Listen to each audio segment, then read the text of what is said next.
नमस्कार। स्वागत है आप सभी का हमारे YouTube चैनल कालिंदी गुरुकुल पर। पिछले वीडियो में हमने आपको बताया संख्यावाचक विशेषण और उनके भेदों के बारे में। जैसा कि हमने बताया है, संख्यावाचक विशेषण के दो भेद होते हैं, निश्चित संख्यावाचक विशेषण और अनिश्चित संख्यावाचक विशेषण। आज हम बताने वाले हैं निश्चित संख्यावाचक विशेषण के प्रमुख भेद। तो चलिए अब हम शुरू करते हैं।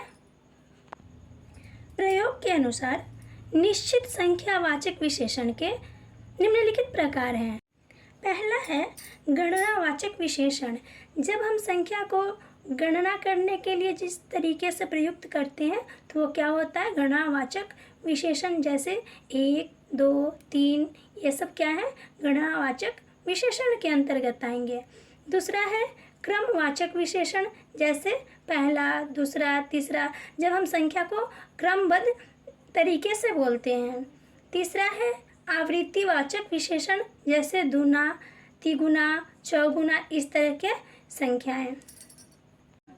समुदायवाचक विशेषण में आप देख सकते हैं, मतलब जब हम समुदाय के लिए बोध करते हैं, जैसे दोनों, तीनों, चारों, हम इस तरीके से भी समझ सकते हैं। जैसे हम बोलते हैं ना, चारों लड़के एक साथ बैठे थे, तो यहाँ पे क्या है, समुदाय है, तो ये है समुदायवाचक विशेषण। इसके बाद है प्रत्येक बोधक विशेषण। जैसे प्रत्येक, हर एक, दो दो आदि।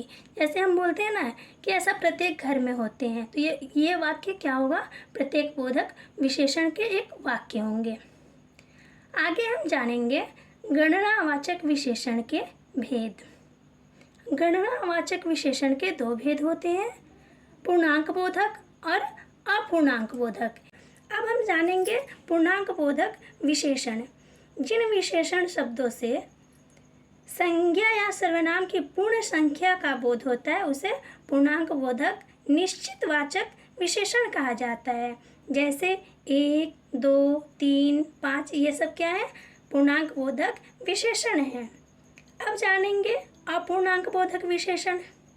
जिन विशेषण शब्दों से संज्ञा या सर्वनाम की पूर्ण संख्या का बोध न हो उसे अपूर्णांक बोधक विशेषण कहते हैं।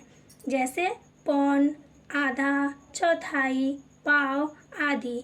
यहाँ पर आप देख सकते हैं कि यहाँ पे संख्या पूर्ण नहीं है।